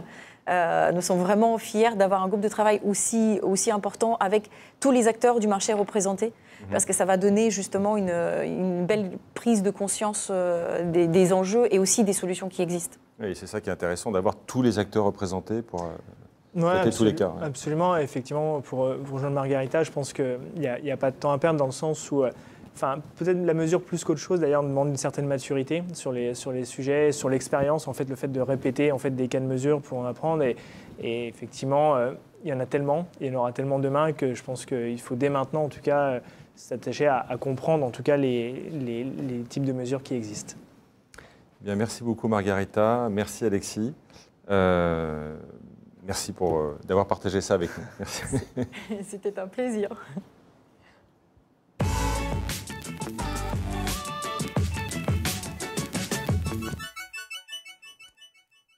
Comme vous le savez, donc l'actualité des deux dernières semaines a été très dense, notamment par rapport à certaines annonces de Google Privacy Sandbox. On en a parlé plusieurs fois durant les précédentes présentations. Donc nous avons un délai supplémentaire avant la mise en place de Privacy Sandbox, à peu près 2 ans. Nous avons la chance aujourd'hui d'avoir en duplex de Londres Lana Camorier-Donnelly. Merci Lana, qui va répondre à nos questions. Nous avons avec nous Julien Delomeau de Xandr ainsi que Alexandre de Chavagnac de Mycena. Julien va commencer par nous faire une mise à jour de la Task Force Navigateur qui est très active, qui échange très régulièrement avec Google. On a des échanges mensuels et très réguliers avec Google. Et donc tu vas nous faire une mise à jour de la partie. Exactement, merci Augustin. Donc j'ai le plaisir d'animer cette Task Force Navigateur, ce groupe de travail. Donc nous, notre objectif au sein du groupe de travail Cookieless, c'est évidemment de se concentrer sur les les alternatives qui proviennent des navigateurs. Donc on a principalement Privacy Sandbox avec l'initiative de Google. On a également, dans une moindre mesure, les autres API qui ont pu être évoqués, par exemple, de Safari. Le but, vraiment, l'objectif de cette task force, ça a été déjà de faire un premier constat sur ce qu'était la Privacy Sandbox, de comprendre vraiment en profondeur les différentes propositions et être capable de comprendre les enjeux qu'il y avait derrière. Ce dont on s'est rendu compte, et je pense que le marché aussi s'est rendu compte, c'est que déjà la première chose qui frappe un petit peu avec ces API-là, c'est que c'est des sujets extrêmement complexes. Et donc pour nous, un des enjeux vraiment, et ce qu'on a essayé de faire, et ce qu'on continue d'essayer de faire au sein de la Task Force, c'est déjà de comprendre nous en profondeur ces propositions, d'interagir ensuite avec Google et donc dans une certaine mesure être capable d'influer un petit peu sur ces propositions, de représenter un petit peu les intérêts du marché. Mais l'enjeu principal pour nous, et on pense que c'est vraiment important, c'est que le marché soit en mesure de comprendre vraiment dans les détails ce que ces propositions vont amener, comment elles vont fonctionner et ce qui va être possible de faire. Donc c'est évidemment un exercice très difficile puisqu'on est sur des propositions qui sont à la fois techniques, business, légales. C'est très compliqué, je pense, j'imagine que beaucoup de personnes dans l'industrie se sont rendues compte, mais c'est très compliqué d'aller gratter vraiment et de comprendre dans les détails comment ça fonctionne. Et donc l'exercice, en fait, nous semblait un beau challenge. Et la façon dont on a pensé à adresser ça, ça a été en fait de faire des vidéos de vulgarisation d'une quinzaine de minutes sur les différentes propositions de la Privacy Sandbox. Donc c'est des vidéos qu'on va commencer à diffuser sur le marché dans les semaines à venir. Il y aura une première vidéo, par exemple, sur la Privacy Sandbox. On voit ici, là, à l'écran, l'extrait. Donc, je ne vais pas rentrer dans le détail de la présentation, mais simplement pour expliquer qu'on va voir vraiment, par exemple, sur Flock, comment ça fonctionne, quels sont les use cases qui sont servis, comment est-ce qu'on peut utiliser les use cases. Donc, par exemple, on détaillera un petit peu comment est-ce que Flock peut être utilisé pour faire du lookalike et expliquer vraiment dans les détails comment ça fonctionne. Et l'idée, c'est qu'après, en ayant regardé cette vidéo de 10-15 minutes, la personne ait une compréhension plutôt bonne du sujet, au-delà de juste comprendre que Flock, c'est de la cohorte, comprendre vraiment dans les détails comment ça va pouvoir être utilisé. Et on va faire ensuite derrière d'autres vidéos sur les différentes propositions, que ce soit Fledge, que ce soit les API de mesure ou autres. Donc voilà un petit peu Le but, c'est de vulgariser, de le rendre accessible. Exactement. On pense que c'est évidemment quelque chose qui va impacter l'ensemble du marché et que donc c'est important pour que l'ensemble du marché puisse s'impliquer et participer, influencer ces propositions, que déjà ils comprennent ces propositions. C'est évidemment un challenge, mais on pense que via le travail qu'on fait et via ces vidéos, on espère en tout cas être en mesure d'aider un petit peu sur cette partie. Merci beaucoup Julien. Je passe la parole à Alexandre de Chavagnac qui va poser des questions à Lana. Lana, bonjour, merci beaucoup d'être avec nous de Londres. Je ne sais pas si vous m'entendez, mais on vous voit. Donc, je vous entends bien, merci beaucoup. Merci beaucoup Lana. Je passe la parole à Alexandre. Bonjour Lana, alors il y a beaucoup de questions autour de la Privacy Sandbox. Je vais en proposer une déjà autour de la CMA en fait, et du rapport qui a été fait par la CMA récemment. Donc, la CMA a présenté ces dernières semaines un rapport dans lequel la CMA, c'est l'autorité de la concurrence anglaise, dans lequel elle met en avant plusieurs risques anticoncurrentiels que pourrait poser la Privacy Sandbox si rien n'était fait. Alors, dans ce cadre de ce rapport, Google a fait plusieurs propositions d'engagement qui, selon vos dires, devraient permettre de garantir l'écosystème contre ces risques. Alors, est-ce que vous pouvez vous en dire un peu plus sur ces engagements et quelles sont les garanties et quel est le processus qui a amené à formuler ces garanties ? Oui, bien sûr, pas de problème. Merci beaucoup. Tout d'abord, merci à l'IAB France de m'avoir invité à prendre la parole. Je sais que vous avez tous beaucoup entendu d'informations sur la Privacy Sandbox ces derniers mois. On en a entendu beaucoup ce matin déjà. Je vais donner une présentation très factuelle sur ces engagements auprès de la CMA qui ont été rendus publics en juin. Je vais vraiment m'en tenir aux faits vu que la procédure de la CMA est encore en cours, donc je voulais déjà poser ça en introduction. Vous avez posé une question sur le processus. Alors, les engagements proposés par Google s'inscrivent dans le cadre de l'enquête de la CMA sur la Privacy Sandbox, enquête qui a débuté en janvier. Donc, nous avons accueilli cette opportunité d'échanger avec un régulateur de la concurrence. Au cours des 6 derniers mois, nous avons vraiment travaillé en étroite collaboration avec la CMA pour répondre à leurs questions et pour convenir de cet ensemble d'engagements qui atténuerait leurs préoccupations tout en nous permettant de poursuivre nos objectifs de protection des données. Le processus a aussi pris en compte l'importance de concilier ces enjeux de concurrence et les enjeux privacy de protection des données. Et donc, à ce titre, la CMA a travaillé et continue de travailler avec la CNIL britannique, le Information Commissioner's Office, ou ICO. Le ICO fournit des commentaires sur l'approche de Google avec ses API et sur l'impact de cette approche au regard de la protection des données. Alors, où on en est maintenant? En juin, la CMA a publié ce qu'on appelle le NIAC, pour faire court, c'est Notice of Intention to Accept Commitments, dans le cadre de son enquête, avec donc ses engagements. Les préoccupations exprimées dans le document de la CMA, je tiens à le préciser, ne reflètent pas une conclusion négative définitive sur la conduite de Google. Et Google n'a pas eu l'occasion de répondre à ces préoccupations sur le fond. Ce sont en revanche des observations préliminaires sur lesquelles la CMA aurait enquêté en profondeur si l'enquête n'était pas clôturée au moyen de ces engagements. Donc, pour en venir aux engagements et à ce qu'ils contiennent, eh bien, l'essentiel consiste à vraiment assurer une supervision réglementaire avec un dialogue direct et continu avec la CMA. Tout d'abord, la CMA jouera un rôle important quand il s'agira de façonner les propositions de Privacy Sandbox. Elle jouera vraiment un rôle actif dans la conception, dans l'élaboration et la mise en œuvre des API. Et nous pensons que cette supervision vraiment étroite peut donner aux acteurs du marché l'assurance que les propositions Sandbox sont vraiment conçues et mises en œuvre dans le respect du droit de la concurrence, en tenant compte des besoins de tout l'écosystème, donc les éditeurs, les annonceurs, les fournisseurs de technologies publicitaires.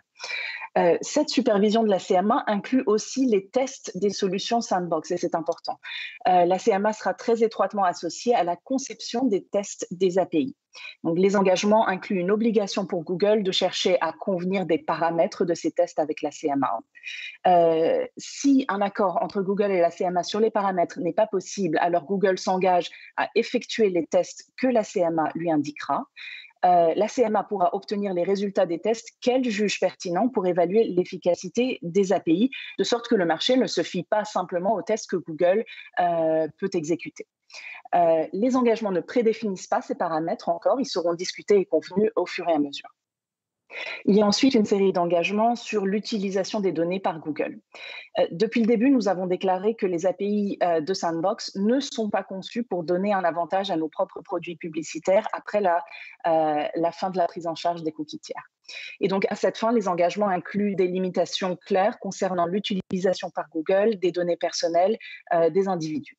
Donc, par exemple, une fois les cookies tiers supprimés ou quand ils ne seront plus pris en charge, disons, Google s'engage à ne pas utiliser les historiques de navigation Chrome pour le ciblage de la mesure ou la mesure sur ses propres sites web ou sur d'autres sites web. Plus généralement, nous jouerons selon les mêmes règles que tout le monde. Donc, les engagements visent à vraiment donner confiance au marché que les propositions Sandbox n'accorderont pas de traitement préférentiel ou d'avantage quelconque aux produits publicitaires de Google ou au propre site de Google. Et il y a donc des engagements clairs en ce sens. Et puis, il y a des engagements relatifs au contrôle par l'utilisateur. Il stipule que la création d'outils de paramétrage pour les individus fera partie de notre échange continu avec la CMA et nous fournirons à la CMA des mises à jour régulières concernant nos plans à cet égard. Les attentes des utilisateurs qui sont croissantes en matière de confidentialité font vraiment partie de sont le fond de notre motivation pour la Sandbox. Et donc, la réflexion sur des outils de paramétrage en fait partie aussi. Je vais souligner que nous n'en sommes qu'au premier jour de ces discussions sur des outils de confidentialité. Donc, nous explorons à quoi pourraient ressembler de tels outils de paramétrage pour les individus. Voilà. Et pour terminer, un mot sur la chronologie. Ces engagements dureront au moins 3 ans. Plus précisément, la CMA prévoit qu'ils se poursuivent pendant 2 ans à compter de la suppression, la fin de la prise en charge des cookies tiers et jusqu'à un maximum de 5 ans à compter de l'adoption de ces engagements, donc s'ils sont adoptés cet été par exemple. Ils n'ont pas encore été officiellement acceptés par la CMA. La consultation publique se termine ce soir sur les engagements et donc certains aspects de comment ils seront mis en œuvre en pratique, certains détails ne sont pas encore arrêtés. Mais vraiment, je veux souligner qu'ils proposent une solution d'ensemble, un système d'engagement qui est vraiment conçu pour répondre aux préoccupations de la CMA et aux préoccupations des acteurs du marché et répondre à tout cela. Merci Lana. Une autre question. Google a également annoncé il y a 2 semaines le report de la disparition des cookies tiers à 2023. Est-ce que vous pouvez nous en dire plus sur la nouvelle timeline et ainsi que les raisons qui ont motivé ce délai ? Oui. Alors, nous avons annoncé que nous allons ajuster le calendrier. D'ailleurs, on l'a entendu mentionner dans le début du webinaire. On va ajuster ce calendrier pour l'élimination progressive de la prise en charge des cookies tiers dans Chrome. Donc, bien qu'il y ait des progrès considérables avec cette initiative et avec Sandbox, dont nous sommes heureux, il est devenu clair qu'il faut plus de temps dans l'écosystème pour vraiment bien faire les choses. Et on l'a entendu il y a quelques instants avec nos autres intervenants également. Donc, avec cette nouvelle chronologie, notre objectif est de déployer les technologies clés d'ici la fin 2022 pour que la communauté des développeurs puisse commencer à les tester et les adopter. Sous réserve de notre engagement avec la CMA, conformément à ces engagements, Chrome pourra ensuite éliminer progressivement les cookies tiers sur une période de 3 mois à compter de la mi-2023 et se terminant à la fin 2023. Donc, il y a en gros 2 étapes. Tout d'abord, étape 1. Une fois les tests des API terminés, une fois les API lancés dans Chrome, nous annoncerons le début de cette étape 1. On attend cela à partir de fin 2022. Et au cours de cette étape, les éditeurs et l'industrie publicitaire auront le temps de migrer leurs services, de réfléchir à cette adoption. Et nous prévoyons que cette étape dure 9 mois environ. Nous surveillerons attentivement l'adoption et les retours que l'on a avant de passer à l'étape 2.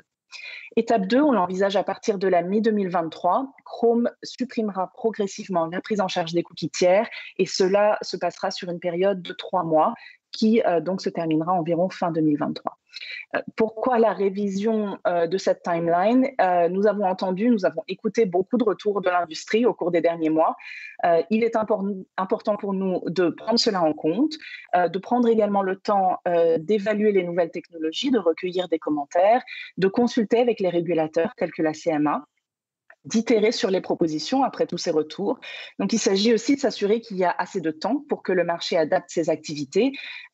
Nous voulons vraiment que ces API répondent à nos objectifs de confidentialité et de protection des données et aussi des objectifs de performance, qu'ils soient utiles pour l'écosystème. Et nous voulons donner aux développeurs le temps de se préparer. Donc, nous pensons que la nouvelle timeline reflète un rythme qui est responsable, qui permettra vraiment une transition. Et puis, en attendant, on continue de progresser sur les API Sandbox. Voilà, et Chrome prévoit de partager un calendrier plus détaillé bientôt. Ok, nous avons... On a le temps pour deux questions supplémentaires. Alors, parmi les questions qu'on a eues de la part des autres participants, il y en a une, parmi les engagements que vous avez pris, lesquels, pensez-vous, offriront à l'industrie la possibilité de peser véritablement dans les décisions futures autour de la Privacy Sandbox, les propositions, les délais, et pas simplement juste des discussions ? Alors, juste en préambule, comme vous le savez, la consultation de la CMA sur ces engagements est toujours ouverte, donc je vais faire de mon mieux pour répondre, sachant qu'il y a une limite à ce que je peux dire, étant donné que la procédure est ouverte, donc je ne vais pas donner d'opinion, je vais vraiment parler des faits et de ce que disent les engagements. Et s'il y a d'autres questions en follow-up, je serai très heureuse de les prendre par écrit et voir ce que nous pouvons faire. Comme je l'ai mentionné, en vertu de ces engagements, la CMA jouera un rôle très actif avec une collaboration vraiment étroite à toutes les étapes et pourra vraiment façonner dans la conception, l'élaboration et la mise en œuvre des propositions Sandbox. Donc nous pensons que cette supervision réglementaire étroite peut donner aux participants du marché l'assurance qu'ils sont entendus, que les propositions Sandbox sont conçues de manière à vraiment prendre en compte les besoins de tous, les éditeurs, les annonceurs, les fournisseurs ad tech. Et puis par ailleurs, je veux aussi souligner toute entité qui estime que les engagements, une fois ces engagements acceptés, ne sont pas respectés de manière adéquate ou bien souhaite contester la conformité, toute entité pourra aussi exprimer directement ses préoccupations à la CMA. Donc nous espérons que ce processus peut vraiment fournir ces assurances. Ok. Dans les engagements tel que présenté dans les rapports de la CMA, il n'y a pas aujourd'hui d'indicateur clé de performance véritablement, donc ça rend leur évaluation compliquée. Est-ce que vous comptez apporter des indicateurs par la suite, tels que l'impact que pourrait avoir sur le revenu des éditeurs ou sur le ROS des annonceurs? Alors, vous avez raison, l'évaluation globale des propositions et des API Sandbox est très complexe, à la fois dans le sens où un certain nombre de facteurs différents sont impliqués, et aussi parce que les détails des API ne sont pas encore fixés. Certains de ces API, tous je crois, sont encore en train d'évoluer. Nos discussions avec la CMA ont abouti à une solution qui nous permet d'avoir une approche vraiment holistique de tous ces facteurs pris ensemble. Donc, nous n'avons pas prédéfini de métriques spécifiques, car cela aurait tendance à miner cette évaluation globale et holistique plutôt qu'à l'aider. En revanche, le rapport de la CMA énonce certains critères, dont l'évaluation de l'impact sur les éditeurs et les annonceurs, ainsi que d'autres facteurs, les résultats en matière de confidentialité, de protection des données, la faisabilité technique, l'expérience utilisateur et puis l'impact sur la concurrence dans la publicité numérique. Donc, ce sont les différents facteurs qui seront pris en compte.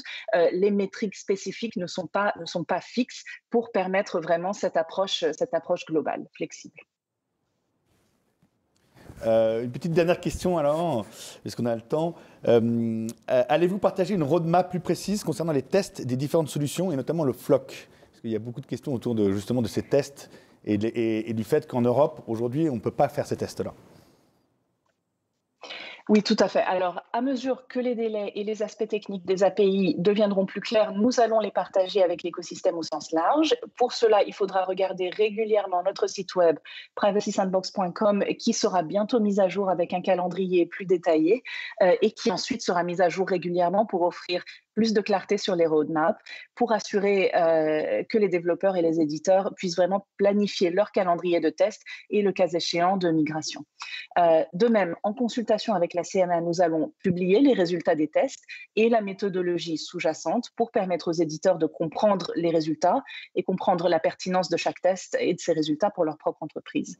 En ce qui concerne les tests FLoC, Chrome est en train d'évaluer les commentaires sur la première version de FLoC qui a donc été testée pas dans l'Union européenne, mais qui a été testé dans d'autres régions du monde. Cet essai d'origine va se terminer dans les semaines à venir avant de passer à des tests supplémentaires. Donc, l'équipe Chrome est en train vraiment d'évaluer les retours et les résultats et elle est 100% engagée à conduire éventuellement ces tests, éventuellement, je veux dire, pardon, je voulais dire éventuellement au sens britannique, mais à conduire avec le temps ces tests en Europe également. Merci beaucoup. Merci beaucoup Alexandre, merci Julien. Et un grand merci Lana, merci pour cette transparence. Je tiens à dire qu'on a pu poser les questions qu'on voulait poser et merci beaucoup pour toute cette transparence et vos réponses. À très bientôt Lana, merci, bonne journée. Merci à vous, à bientôt.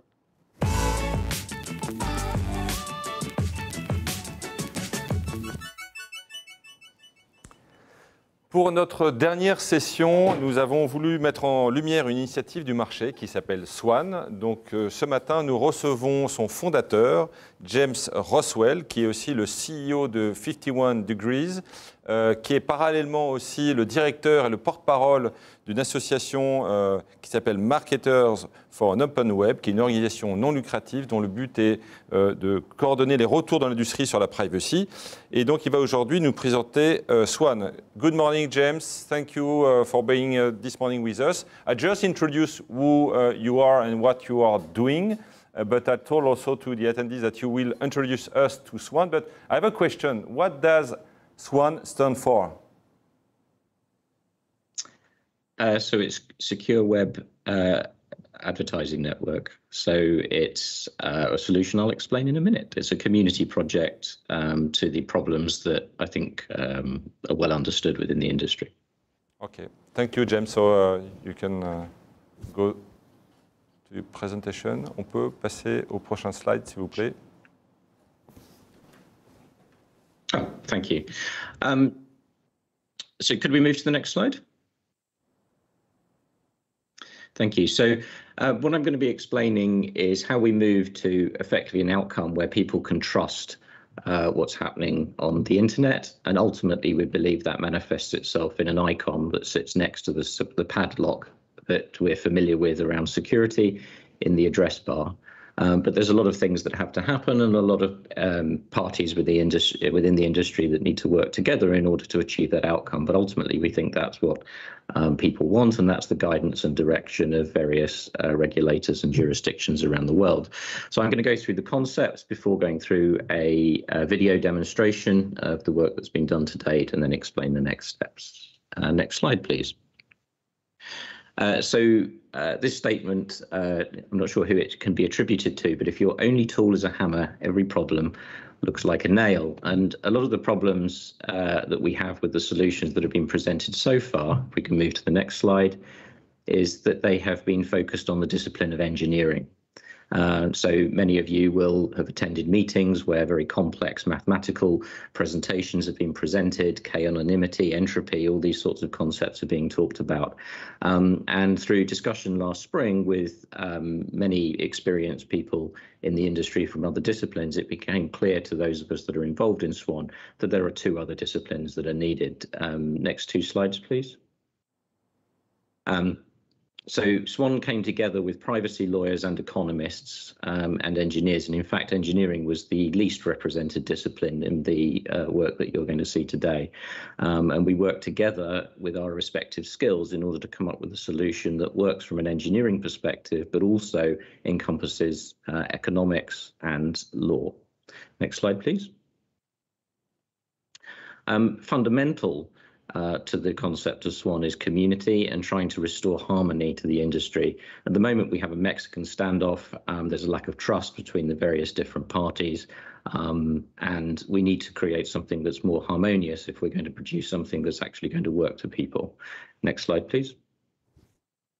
So we had to think differently. At the moment, when we think about identity and preferences, we have a siloed approach. There's a one-to-one relationship between the operator of an ID or an ID solution and the ID itself. That creates walled gardens on one extreme, or siloed identity, which creates complexities in terms of identity matching and things like that. So SWAN adopted a community approach. What would happen if we had a single identifier and a single preference expression that was stewarded by multiple organizations? And that's what led to the community. Next slide, please. So how SWAN works, there's a network of operators, very similar to the way that the DNS domain name system works. If we can do 3 more clicks, please. Thank you. So we could have, in this particular example, 3 operators. They operate different domains, SWAN A, SWAN B, SWAN C, and they work together to form a network. Just like in other elements of the internet that we treat as a utility and we don't even think about anymore. Next click, please. So what we would have is CMP interfaces that are collecting information about people's preferences. So that could be a TCF expression, it could be a single Boolean like the global privacy control advocates, and it can be information such as an email address. I'll show that in the demonstration. Next click, please. That information can then be extracted for publishers, or next click could be advertisers, would be extracting the information from SWAN, but they're not retrieving the raw information. So they're only retrieving pseudo-anonymous identifiers. Next click, please. So what we have is, say, the email address that's stored within the SWAN data layer, but when it's retrieved, it's a pseudonymous identifier. It's not the actual original email address. Next click, please.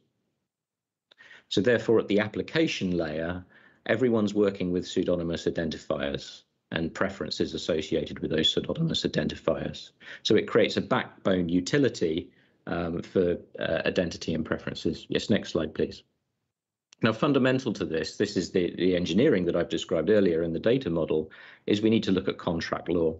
So at the moment, all the different parties that are involved in the web ecosystem, whether that's advertising or many other aspects of the internet, have individual contracts associated with data sharing. And of course, no one can understand that, and no one has visibility to all of those. So fundamental to SWAN is the model terms, a single contract that binds all the parties. Next slide, please. So we have a situation where we have the SWAN network, we have the publishers and advertisers, and we have their suppliers. Next click, please. And the model terms govern every single interaction between those organizations. So as the data flows from one party to another party, it's the same model terms that are used to govern that data transfer. This is common in other areas of law. It's also very common within our industry. Any of you who use open source software are adopting a license that you have no choice over, and you probably don't even think about it, the Apache public license being one, which is common within our industry. Anyone who uses Prebid, for example, will use that license. Next slide, please. So the model terms are fundamental to understanding Swan because it's not just an engineering solution. There's an explainer on the website. If you go to GitHub Swan Community, you can see the link there, or the full URL is there at the bottom. Next slide, please. So what Swan is doing is taking a relationship that's fundamentally wrong around domains. It would be like using postal addresses as an identifier for an organization. Many of you will have multiple postal addresses and multiple offices around the world. It just doesn't work. So next slide, please. So we need to remove the concept of domain as being a fundamental pillar associated with data sharing and operation in our market, and move to a contract-based approach where it's the actual organizations and entities that mirrors GDPR and e-privacy, where the parties are party to a contract and people are consenting to that contract rather than the individuals. So GDPR requires meaningful consent. A long list of companies that people don't understand isn't meaningful. A single contract, the model terms, that people can say, I'm happy to share my data with any party that has signed these model terms, is a valid and other implementation of GDPR, and that's what Swan is moving towards. Next slide, please. So we're now going to move to the demo. These are some of the URLs that we'll be looking at. If we can move to the video, please. Hopefully if we can start the video, and I'm going to do my best to talk over it as the video plays. Thank you. So we're starting with Chrome. We've cleared everything. So there's no cookies or anything like that. We're going to newporklimes.uk, which is a fictitious publisher. And this is the first time the browser's been used.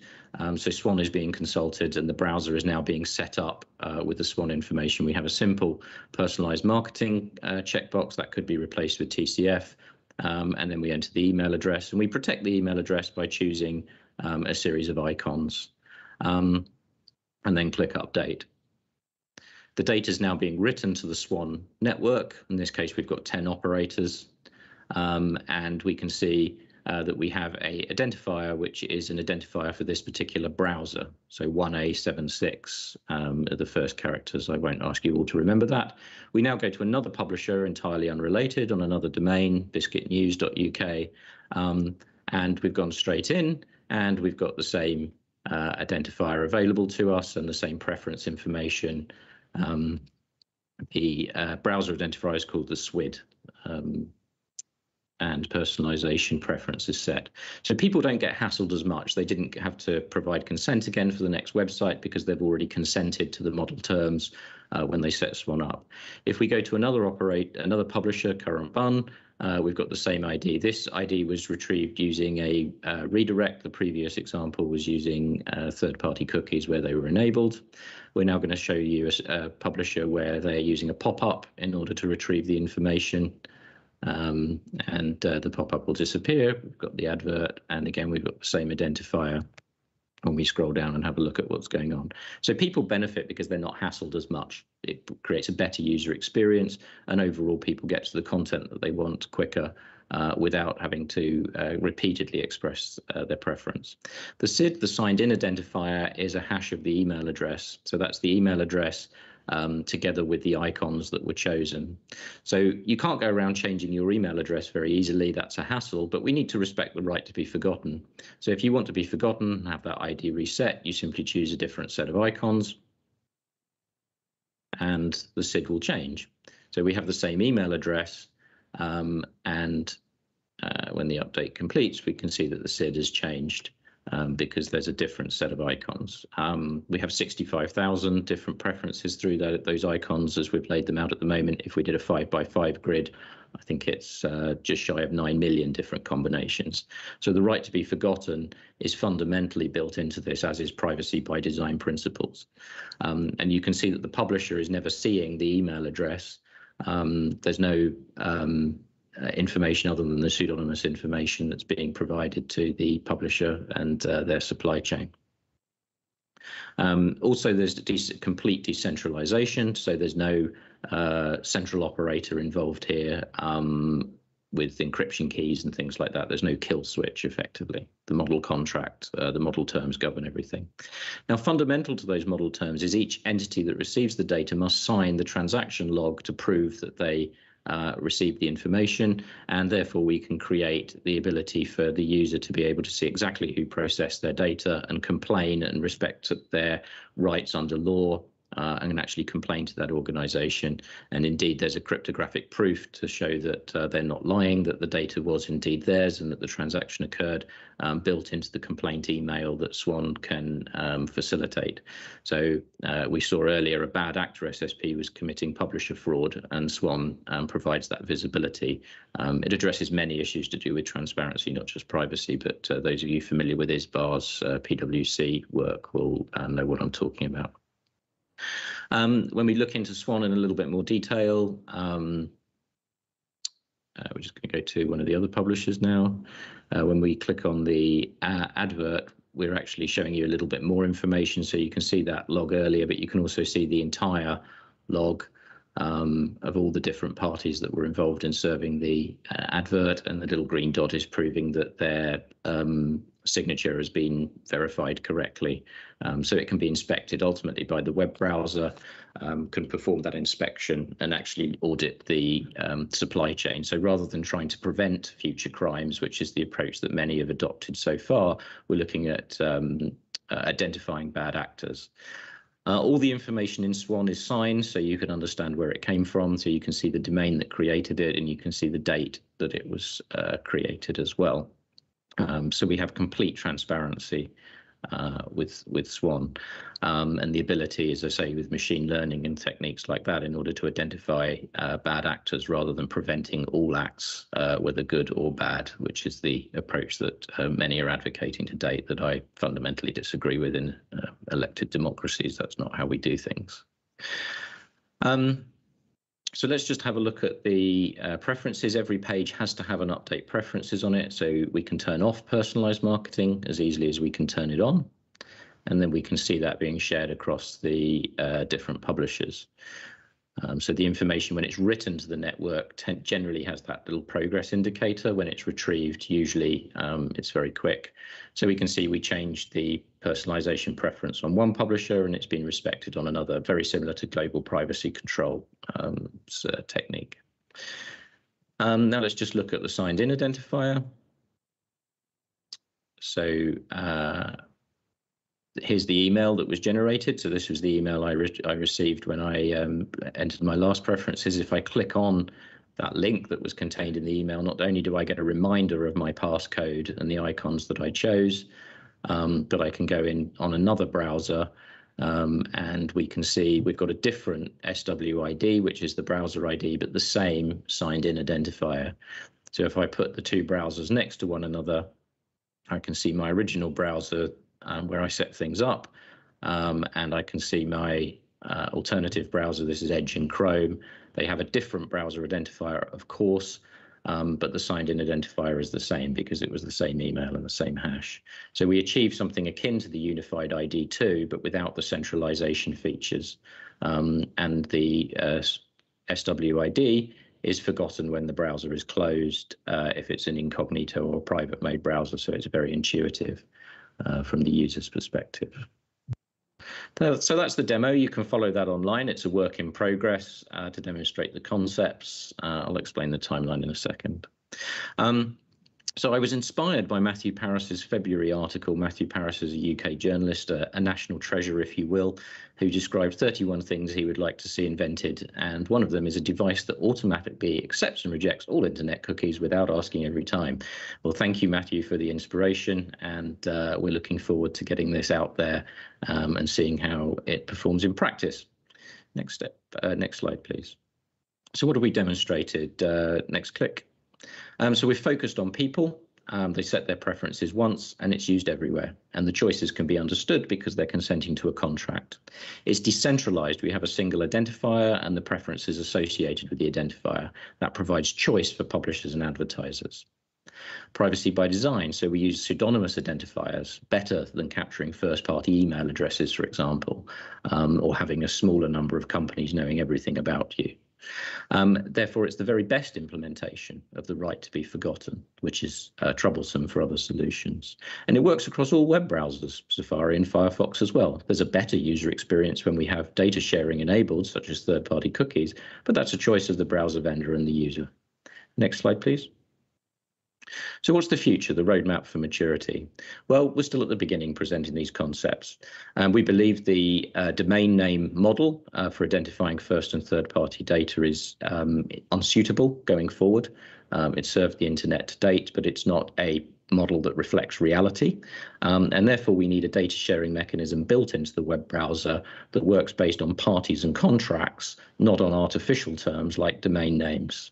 Now, it's early days. There are companies that are presenting solutions such as Carbon's Sandpiper proposal that's gone to W3C, hasn't really attracted a great deal of attention, but it basically advocates for these concepts.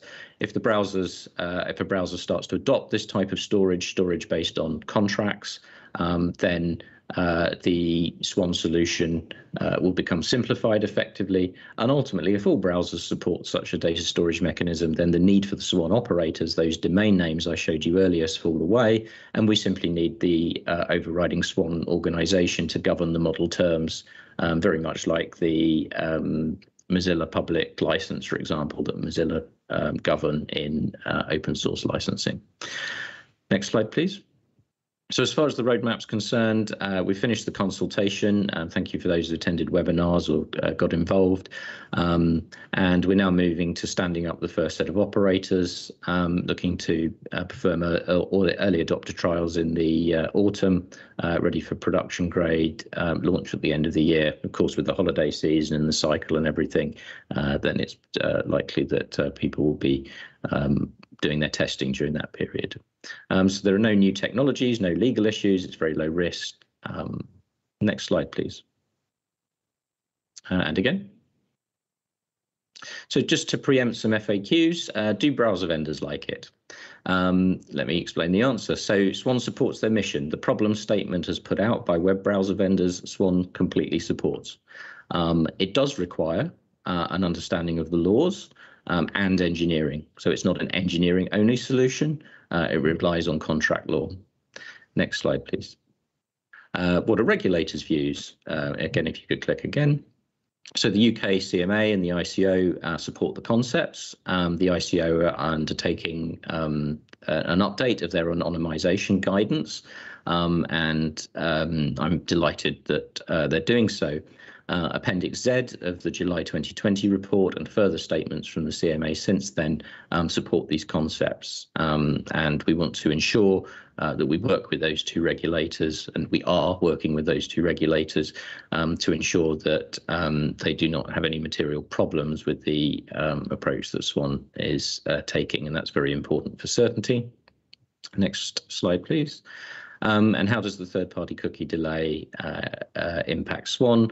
Well, it's going to enable those third-party cookies to continue to be used on browsers that support them, and that will present a better user experience. So as publishers adopt the solution and people become happy with it, like Matthew Parris, then they'll start to be used to it, and that may then show the alternative to people and societies, as well as their elected bodies such as the CMA and the ICO, and that may therefore change default preferences and things like that, so that these sorts of things are supported for those that want to use it. Of course, if the browser deletes the cookie storage aggressively, then people are just hassled more often.